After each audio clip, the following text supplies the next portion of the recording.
An all-new logo for the whole Peugeot brand, for the first time used with the all-new Peugeot 308, the third generation of the compact estate or compact hatch. We have both here for you on Autogefuel with Thomas here today. We have a complete overview, exterior, interior and driving with the SW.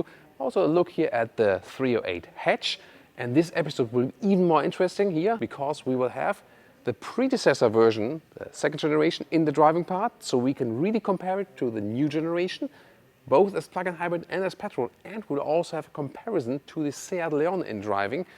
This is also one of the main competitors and also represents the VW Golf and the Skoda Octavia because they share the same platform. So many interesting things to come up, and also with trim comparison and so on. And we directly start here in the front with the SW. First time we see it in the front. Actually here, this interesting new grille, small dots on the inside and they get wider to the outside. So this really centers everything on the all new logo right here. Very interesting blue greenish mixed color.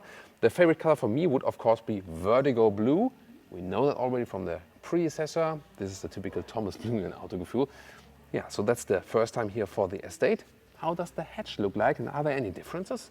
In the front, hatch and estate are not too different actually. This new front grille, this logo in a similar shape was already available in 1960s, but they had a little bit differently from the color design, and the hair of the lion was a little bit different in the shape. So yeah, so the lion got a fresh haircut, or was groomed freshly, and therefore it's also a little bit different. So retro style, but modern at the very same time. Well, lions need to be petted and groomed regularly, especially when they are placed at new logos, right? So guys, what do you think about the new Peugeot logo? The 308 is the first car to bear that one. Of course, the following cars will do as well. Tell me your comments right now. Think it's good or bad?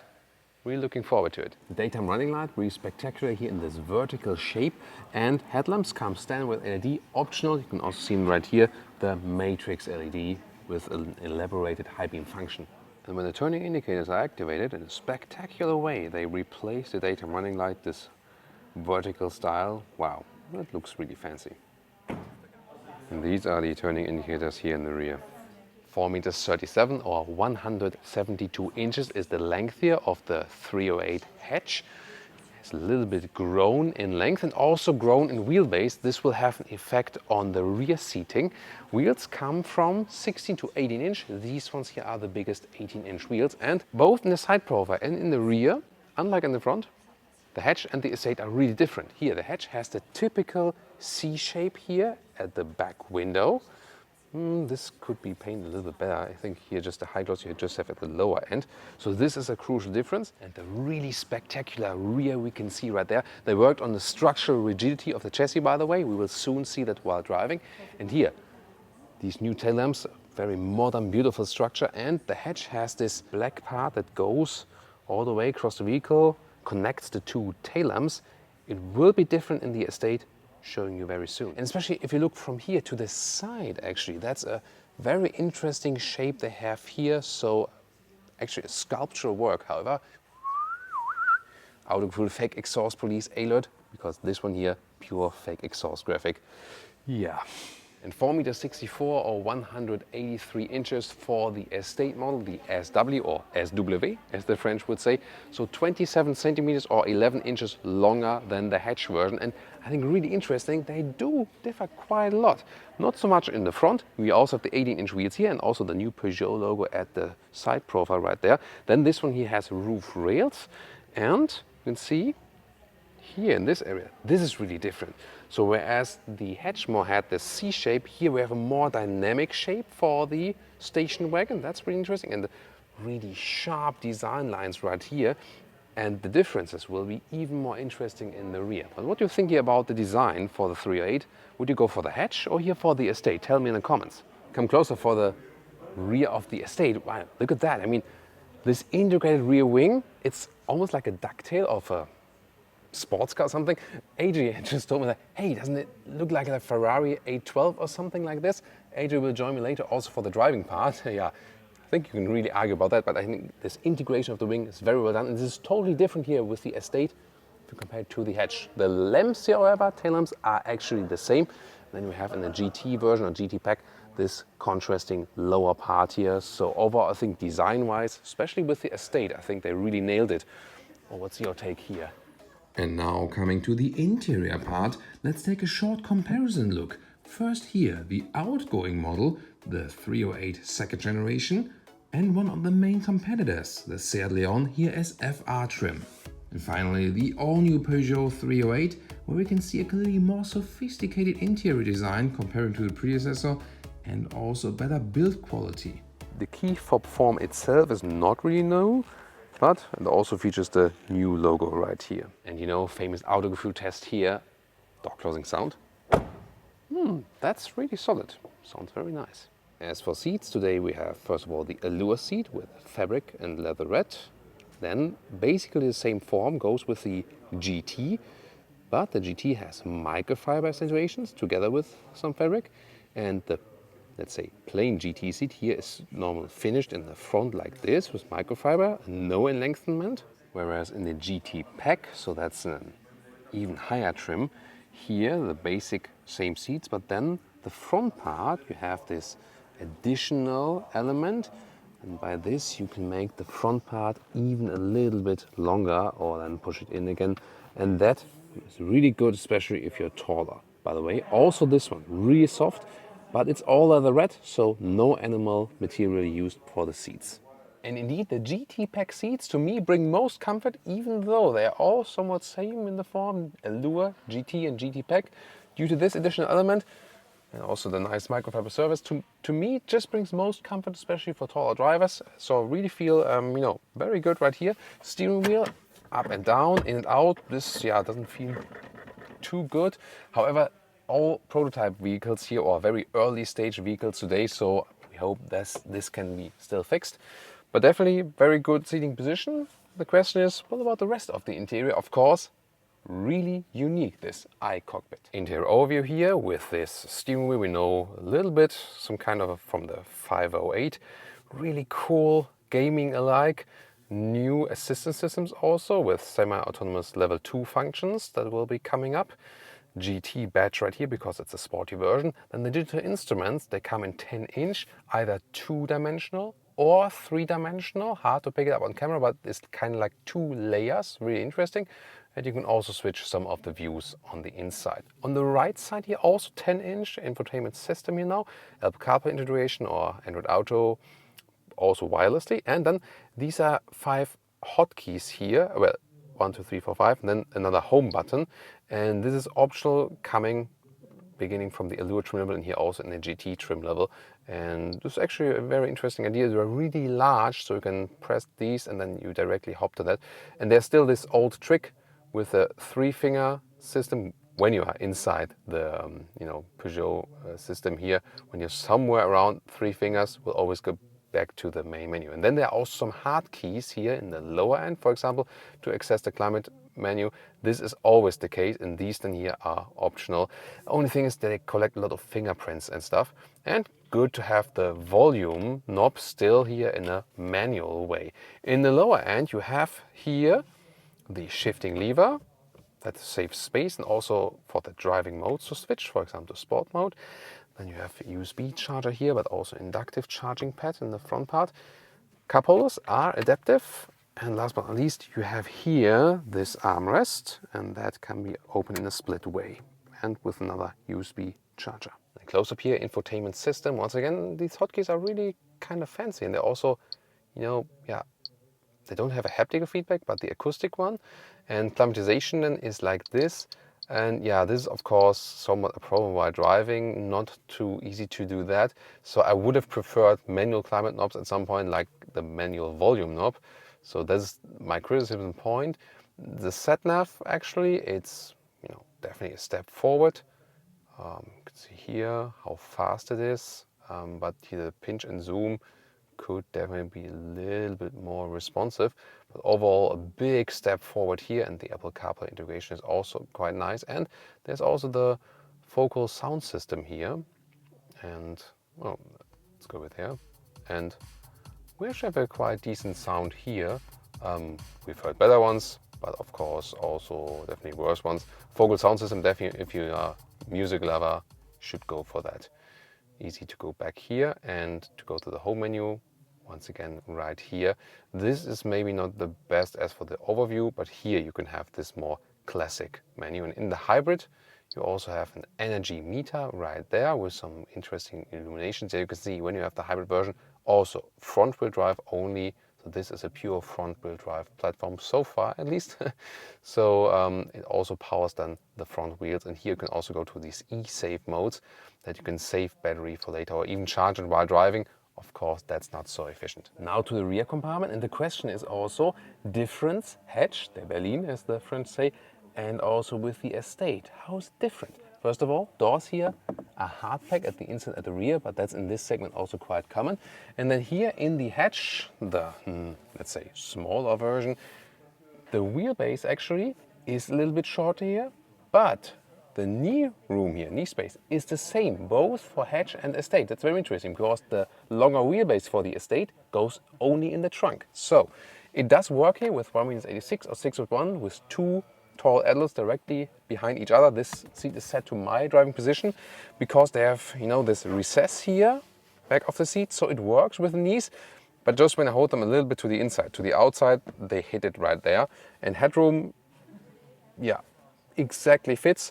Overall, it's actually quite okay, but yeah, again, with the knees, when I hold them to the outside, they hit it here. Have to put them here in the inside, not the most comfortable position, but the difference is definitely to the predecessor that you now have more legroom in the hatch version. And you here have some cup holders, non-adaptive though, and two more USB-A supplies. Let's now get to the back of the Estate, and it has 5.5 centimeters or 2 inches more wheelbase than the hatch. However, that all went into the trunk, Peugeot said, and indeed the legroom is actually kind of identical here in the Estate version and also in the hatch. I can just prove that. So you don't gain more rear comfort or something. It's nothing special here in the rear. Headroom is a little bit more than in the hatch, but that's about it. So the Peugeot 308, definitely a gain in legroom if you compare hatch with this predecessor hatch. But here for the Estate, not much has changed. But material-wise and so on, and the whole quality impression, that's really good. And also the whole glass insulation all over the vehicle, that has been improved. I really wonder how much difference we can feel later when driving. And trunk comparison, starting here with the hatch. Interesting that it's hidden here. The button is hidden right there. And this is really exclusive to the hatch. So over 400 liters here, whereas the Estate is at over 600 liters. And here the length is around 30 inches or 77 centimeters. Let's put a backpack inside, you can really see it right here. But overall, I mean, very good already for a compact hatch. And here, just some space underneath. Of course, then you can also fold the seats. Now the trunk of the Estate, around 200 liters more if you compare it to the hatch, so more than 600 liters. And you might remember with the hatch, we were at around 77 centimeters, so look at that, you know, like between 30 and 31 inches. And here, this is what we have more in trunk. So this part here, this is what is more in the trunk now at 40 inches or just more than a meter, and that of course makes you more flexible. And then let's put a backpack inside here. Easily fits, of course, so really cool. The plug-in hybrid version will a little bit lose here in liter space, by the way, so that's the only catch, but it's actually totally fine. Then also good with the Estate, you can here fold the seats from here. That's an easy solution, and see here directly fold flat. Yeah, that's really good, and another reason to go for the Estate if you need that flexibility. Engine time, you'll have a 1.2 liter 3-cylinder turbo petrol engine with 110 or 130 horsepower, the one you can see here at the moment. This is, by the way, here for charging the battery while being here in the studio all day. Then you have a 1.5 liter diesel, also with 130 horsepower, and last but not least, a 1.6 liter turbo petrol engine made it to an electric motor. And this plug-in hybrid will have 180 horsepower, or in the GT, 225 horsepower. And if you have the plug-in hybrid, by the way, 12 kilowatt hour battery. It's a known PHEV system here from the French corporation, and they have around like 40 kilometers, 25 miles of electric range. We're starting our driving part here with a new Peugeot 308 station wagon, 5.5 centimeters longer in wheelbase than the hatch, so most of the stuff we say will both count also for the hatch. So this is very interesting because to me it feels a little bit like the 508, so the more grown-up model. AJ is joining me for the driving part here, so always great to have comments also as a passenger, and of course you just see more with 4 eyes definitely.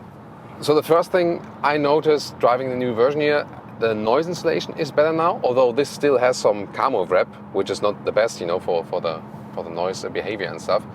But definitely a little bit more silent in here. That's definitely a step ahead. So we'll soon drive the predecessor, which is in front of us, which is a good comparison, and also the Seat Leon FR 1.5 TSI. While driving, I think, by the way, the 3D instruments, they look cool, but I'm not sure. AJ, how do you think about it? To me, it's just a fancy stuff, but I don't really need it while driving. It's kind of distracting to me, at least. Well, I think this is a different type of 3D. It's a very simple prism projection type of 3D rather than a stereoscopic 3D. So I like it. I think it's fun. Maybe I like the whole video game sci-fi kind of vibe that it has, and I really like Peugeot with their design. They do things differently. I know German cars are more maybe conservative, and that's going to be the safer Jawohl, design. we are conservative. But it's okay to do things just because it looks cool. I always appreciate things where they are done for the sake of looking cool. So I think I would learn to live with that. But how do you feel about the visibility with the steering wheel? That's always been a bit of an angle. That's still an issue. So I would have to have that steering wheel in this position for best maneuverability. But still, I have to. At least it reminds me, like, oh, Thomas, put your spine up and don't crouch down like this. Mm-hmm. So, but still, it's a thing. Then it's blocking, but they do it in this position, this iCockpit, because then they don't have to do a head-up display. That it's more like in your line of sight. But to me, as a tall person, it's kind of very close. Definitely, yeah. So let's talk about that engine. This 225 horsepower plug-in hybrid. So this is the system output. So the strongest one they have available, and of course coolest, we always have the charging. You can also see it here on the camera when I lift my foot off the throttle, always in this charge area. A little bit delayed though, how this digital arrow goes. So now on the brakes, even more recuperation. It doesn't recuperate harshly. There's also the B mode I can put in, then it's stronger recuperation. Yeah, but it's not set on the one pedal driving feeling or something like that. However, the acceleration is actually quite decent because you have power of both drivetrains. We also have these driving modes, and then I can put it in the sport mode, and then we also hear and feel the petrol engine is on now. Before that, there are so many situations where we drive just all electric. Mm-hmm. And here now, when, for example, at 50 and I hit the throttle. But the engine doesn't sound very sporty in the sport mode, and this is the GT pack. Yeah. No, it doesn't sound sporty at all. Also, suspension is actually quite soft still. So when I do some left-right, you see suspension does shake up. Yeah. So this is not the emphasis of this vehicle. It's more like the comfort, and I think rolling comfort and stuff is actually quite good. Yeah. So we don't feel the bumps and stuff in our lumbar area or something. Here I can once again go back to the hybrid mode. Yeah, I didn't really feel any change now either, between the sport and hybrid. But let's also keep in mind that this is the prototype that we're driving, and it's not the full production. Here in the hybrid mode, at the moment, we are driving all electric then, and you can hardly pick it up which mode you are really in unless you really do this floor down. Then you do hear the engine, and the same also happens here in the hybrid mode when I then hit the throttle. There we go. I'm not sure if you can pick it up on camera. Then also the engine hops on, and then you can feel. But they're actually quite good transitions, so that's actually, they managed very well. It's also a known drivetrain. It has been there in so many other models of Peugeot before, so we know it, and it's also proven tech. Not the highest all-electric range though. So far it's always maximum of 40 kilometers or 25 miles or something. Yeah. But overall, I think this will probably be the most interesting version to go for, I guess. Now we switched cameras, put it here to the panoramic roof to give you a better view to the front here in this dynamic driving part, and starting in normal hybrid mode, this already feels quite good. The steering feeling overall is not that natural, I think. It's, fun and has this arcade style feeling because it's so small, but it doesn't give you the most natural experience. What do you think? Shall we try sport mode again? Let's check it out. There we go. Now more power from the petrol engine. Of course, also more sound. And yeah, I think it's a lot of fun, definitely. And you get this computer game feeling. But yeah, I think it should be more natural in the feeling. I mean, you also drove around. What do you think about steering feel here, AJ? I definitely understand what you're meaning with the steering feel, but you're not going to get so much better steering feel from other cars in this segment, and I think, because of course if you're getting the Octavia RS or something, that's a different story, but for something quite standard, I don't really mind the steering feel, but the fact that it's so small, the wheel itself, and it's such a quick steering rack, I think with the chassis and the steering, it's a really fun car to drive on twisty roads. Yeah, you get like a really unique feeling, definitely. Yeah. And I mean, we talked about this. I think we both agree that the chassis is really good. And that's actually, when you look on paper, also one of the main changes. So comparing to the predecessor, they now improved chassis stiffness by 25%. And I can really say, I really feel that. Do you feel any flexing of the chassis? No, and exactly, that stiffness definitely is playing such a big role, because the chassis, the suspension might not be very sophisticated, but it has a nice flatness, and there is no flex. I don't feel any flex. The turning indicator sound, by the way, this has always been the case with, with a lot of French cars here. It's like, to me, it's always sound like, this song like, like, Yeah, there's two different notes there, so it's do do do do do do. Yeah, a little quirky Frenchness. Yeah, I mean, why not? Definitely, you get more unique feeling, no doubt about that. Brake feeling is also quite good, actually. So can't complain about that either. You're absolutely right. I mean, it's not the most expensive vehicle, but you already get something unique and fun, no doubt about that. So, of course, really interesting. This being the hybrid now has a little bit more weight, due to the additional battery. But what about the smaller engine? Why don't you take this one for a spin, AJ?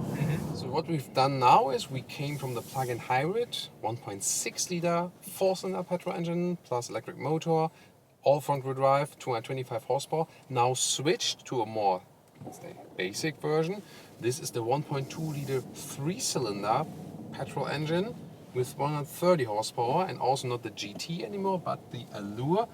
So we also have these fabric seats here instead of the sport seats with microfiber. So, and the bright ceiling. So a lot of differences now. The question is, how does this one drive now? So, acceleration, not great, but the engine sounds a lot louder. Yeah, of course, this 3-cylinder sounds actually quite interesting. It's unique, right? I agree with you. A lot of people, in the past, we also weren't the biggest fans of these Turbo 3 with the thrum, but somehow, because of that little bit of gruffness, it sounds more exciting in a way. When you don't have a great V8 or inline 6 or something, I think a nice thrummy 3-cylinder can actually be pretty fun to listen to.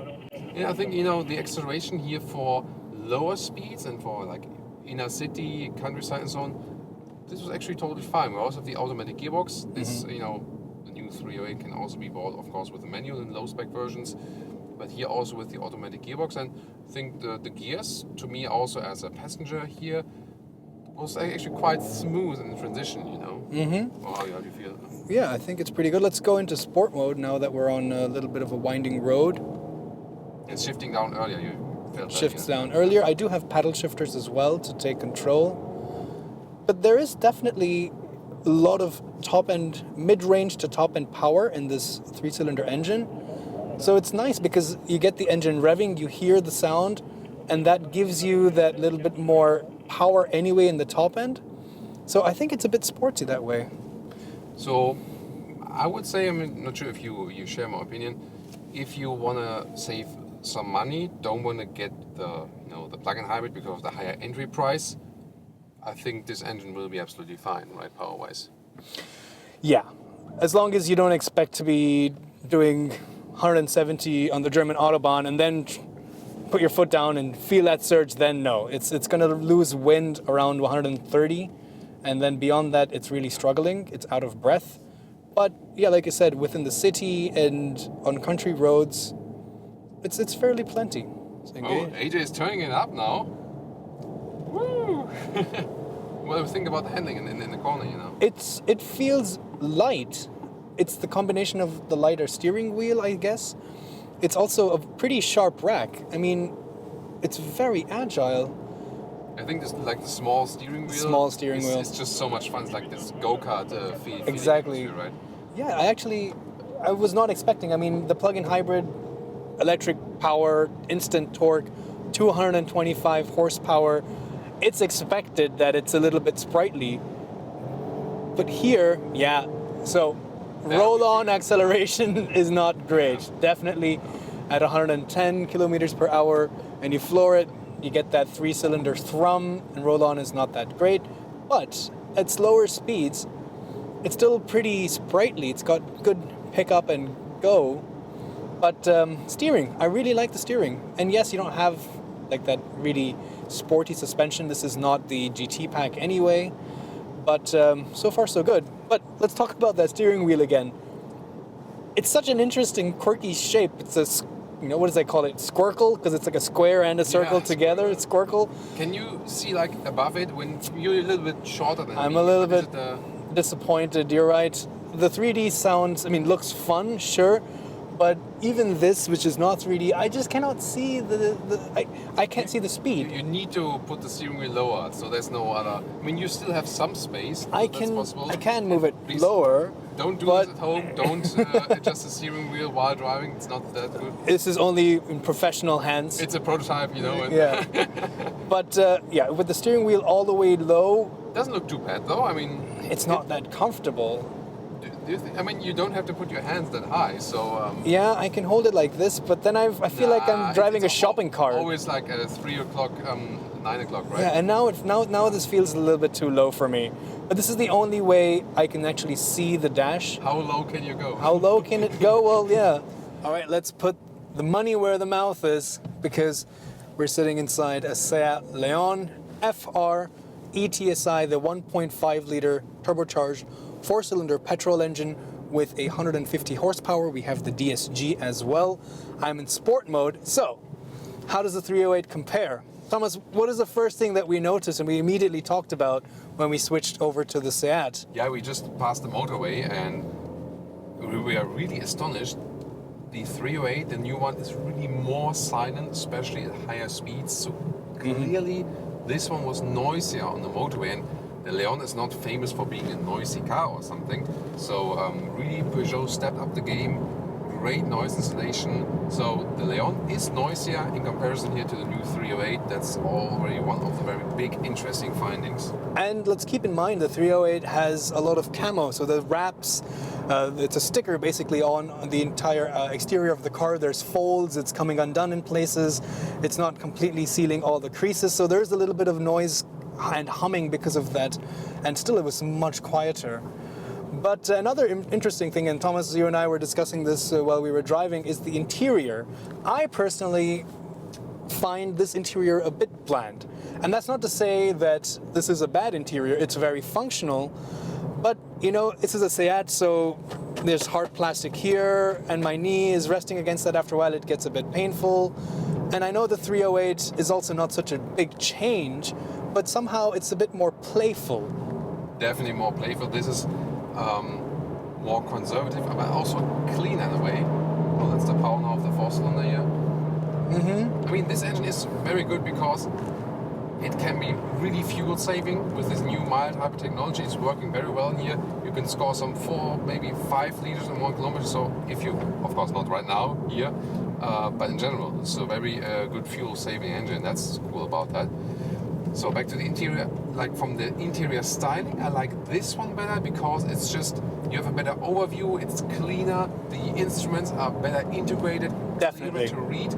And also another thing I found better here with the Leon, not sure how you feel, the steering feel is more precise, you know, you have a more natural connection, driver, road and the car.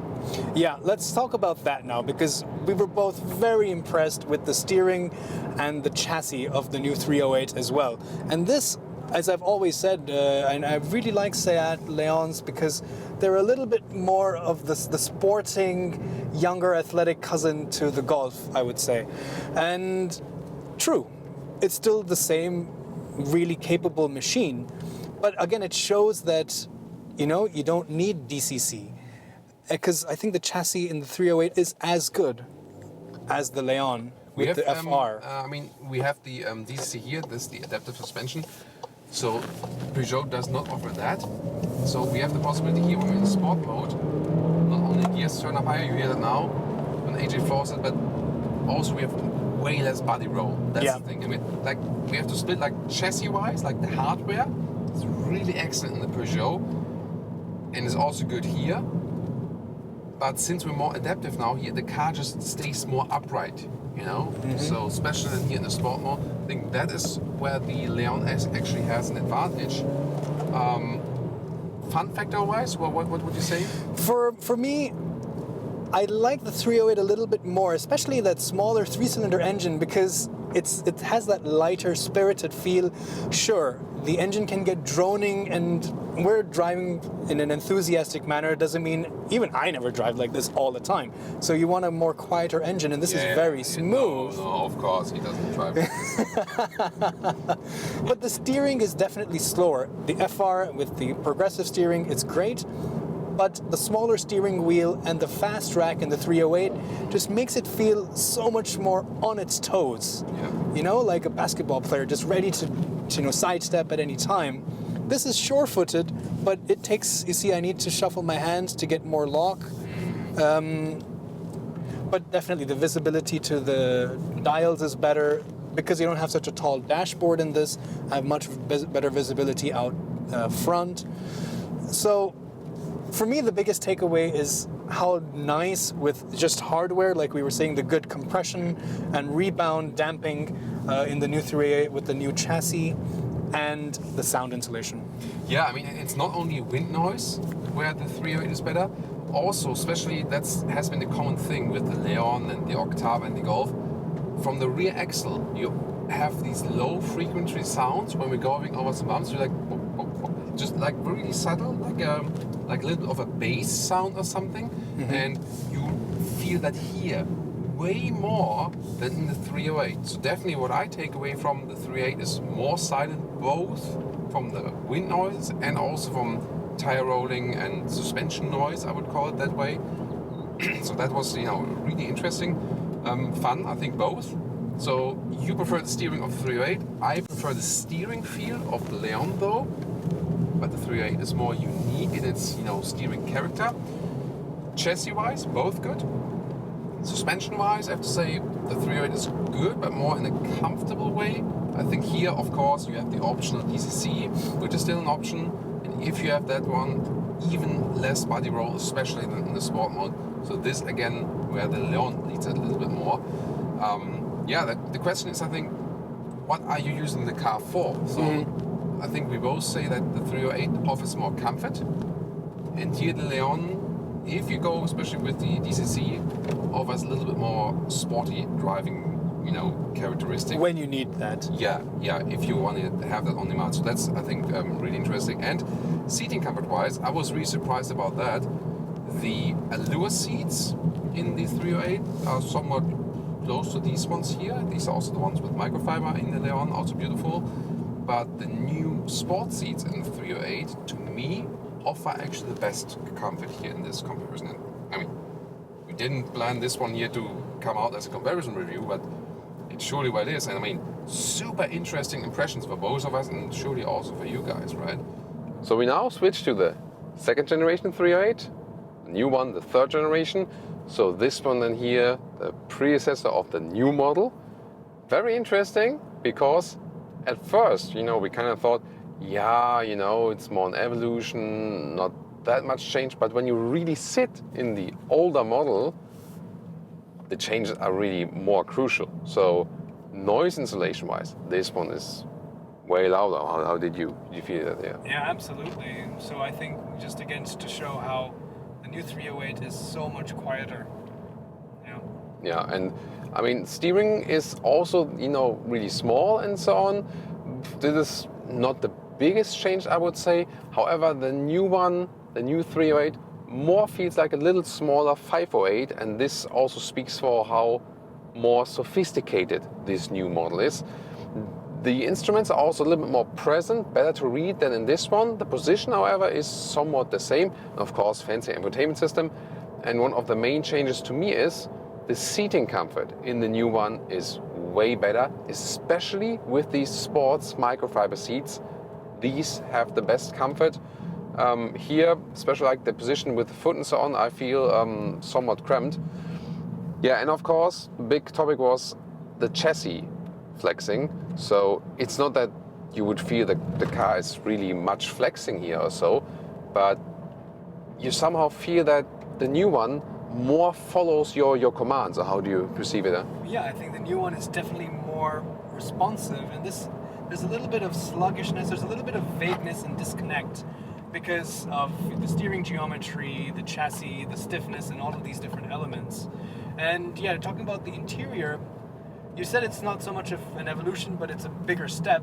But I think the interior is more evolutionary because you have a bigger touchscreen, you have that 3D for the dash, the cockpit, but the kind of vibe is the same, I would say. Yes, that too. So the basic layout, definitely. Also like with this Peugeot iCockpit, how they call it, it's really like next phase, next level. But the whole impression you get from driving the car, definitely, that really feels like a step, like like you would go into another segment or something, because the new one is just so much more sophisticated, somewhat. Yeah. This is also what we see in other manufacturers, like when we first drove the new Polo, on the MQB A1 platform, or sorry, the MQB A0 platform. Yeah, that was. It felt so much more sophisticated, so much more grown up. Of course, it had become a lot bigger, and with the new facelift of the Polo, it really does. It's getting closer to being like a Golf, and like you said, this new 308 is getting very close to being like a 508. Yeah, which would be mid-size segment. It's more like when a Golf becomes a Passat or something like that. So, but the new 308 is not any bigger than the station wagon. Is about this. It's the same size, the same wheelbase as this, because they said also that they didn't really receive any criticism on the size of the 308, so they wanted to keep it very, very much the same size. Yeah. So this was really interesting. Also tune in to more competitor episodes. Of course, we have a video of the Golf Alltrack. That's the Golf Estate in a special version. You should check out this video, and also full reviews of the Seat Leon, or maybe also our playlist of Peugeot vehicles in general, where you can also see reviews of the 508, because some people might think between 308 and 508, this is also a very interesting comparison.